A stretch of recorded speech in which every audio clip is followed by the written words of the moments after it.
Hey, it's Jack and Clayton, and we're here to talk to you about 7 signs that he's not that into you. And we have this as a common kind of complaint from women, is like, I'm investing all this time and it's not really going anywhere. Or how do I know which kind of guy is the right guy to invest in? So if you're interested in that question, you're going to love this video.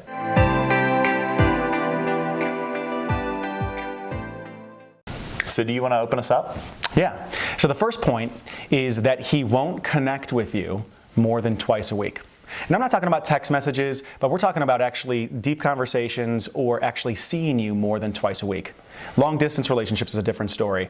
But in this context, if he's not willing to actually be in your presence or emotionally connect with you more than twice a week, then he's not really investing. What's actually happening is he's investing just enough to keep the connection alive, but he's not forwarding or deepening the interactions and the connection with you. Point number 2 is that he's not being that vulnerable with you. So this is a good chance just to slow down a little bit and tune in and notice, how deeply is he really revealing himself to you? How connected is he willing to be with you? How much does he share his challenges and his issues and get your support on them? Or is it more like we're going out and we're having fun, we're having some dates, right? But there's not really a deepening connection there. And there's always a limit to how connected you can be if either of you isn't willing to reveal more deeply, right? Self-revelation is the key ingredient in deepening intimacy. And also, a quick point on that, it's that he's revealing his challenges, revealing perhaps what he's going through, not as a way to distance himself.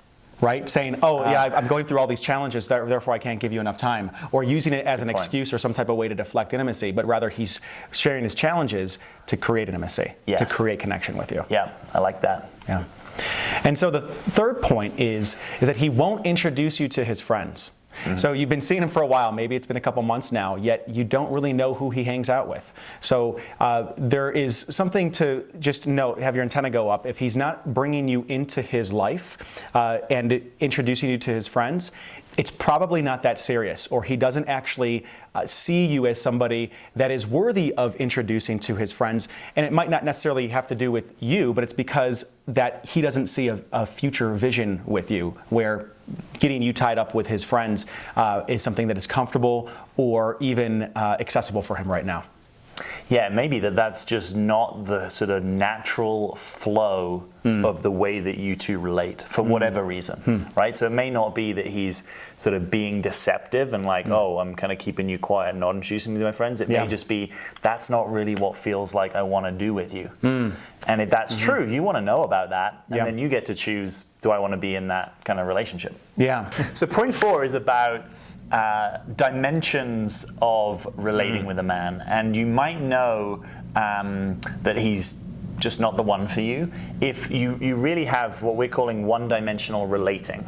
And that can sound like a fancy phrase. What it really means is that there's only really one domain of life or relationship that you're in with him, right? So maybe you always visit each other at your houses, but you never go on a trip together, you never hang out with friends, you never go to the movies, you don't go on public restaurant dates. You don't play volleyball in the park.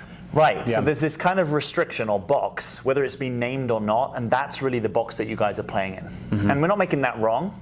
We're just encouraging you to notice it. And if you notice that's not what you want, that you actually want a multi-dimensional relationship with a man and you're ready for that, then this may be a sign that he's just not that into you, right? Or he's not into you enough that he wants to play, or that the natural flow is for you guys to play and hang out in different domains. That's great. Yeah. Yeah.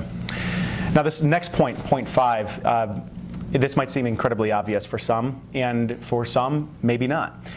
It comes up a lot, and it's if a man actually says point blank, he doesn't know if he can give you what you need.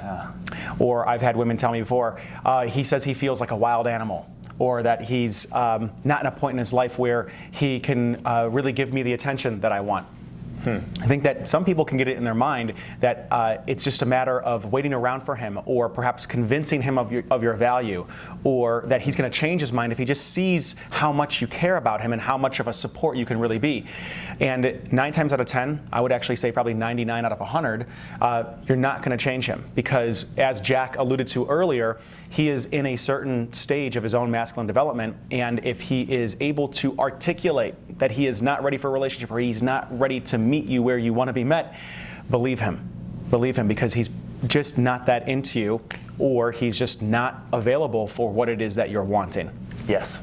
Yeah. Yeah, there's an important piece in there, which is early on in dating with a man, it's like actually listen to what he's telling you, whether directly or indirectly, about what he is available for. Yeah.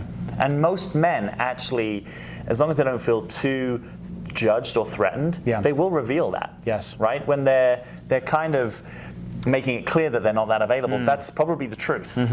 You know, rather than you kind of being in some fantasy about, oh, I'll make him be more available. No, you don't want to misalign with the key energy of where a guy's going. I think a lot of women and men too. This is maybe a way that human beings look at other human beings in regard to relationship. Sometimes we hold the highest standard is this checklist of whether we should be in a relationship with them. So, do they have a good job? Are they good looking? Do they dress well? Are they confident? Do they hold themselves well? When I would say that perhaps the highest point of measurement about whether or not you should be investing in a person is not who they are necessarily as an individual, but rather what is the quality of the connection they are available for. Yes. Put that as a priority over who they are, and you may find yourself not wasting so much time on dead ends with men. I love that. Yeah.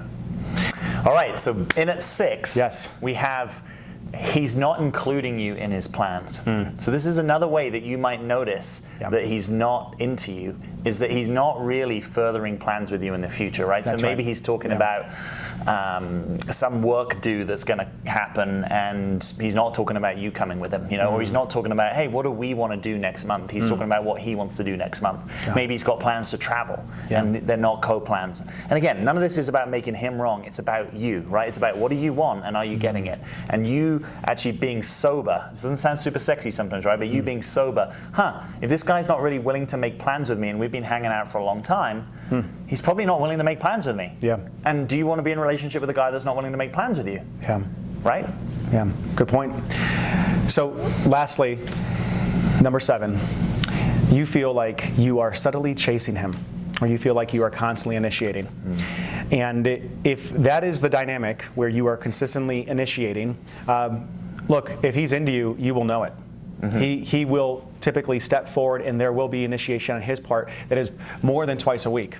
And if you are feeling like you are chasing him down, not only is he probably not that into you, but you're also possibly filling a space in between the two of you where he isn't given the opportunity to step into his masculine and actually claim you as his woman.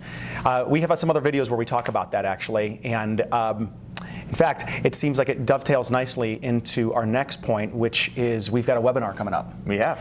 That you can actually register for it below this video, and we talk about how the dynamic that goes into a man actually claiming a woman is one of the points. And how to position yourself in a way where you are not strong-arming him into trying to commit to you, but rather you are setting up the dynamic to where it's completely his choice and he wants to do that. Yes, absolutely. There's a couple other distinctions too that we put in there. Yeah, this is a profound webinar. I mean, I'm really happy to say we put a lot of time and energy into this, possibly more than, I've been teaching now for coming up 15 years, probably more than any particular segment of teaching, right? Because we wanted to make this really accessible, but at the same time profound and potent. So there's a lot of distilled wisdom in this, right? The whole thing lasts for 90 minutes, but you'll find within that, you'll probably have some shifts in your relationships. And one of the things that we distinguish is what is the organizing question that a man is asking from the moment he meets you through to the moment that maybe he wants to commit with you. What is the question that he's asking? And how does that question break down into sub-questions that you can actually do something to influence? Beautiful. So you want to not miss that.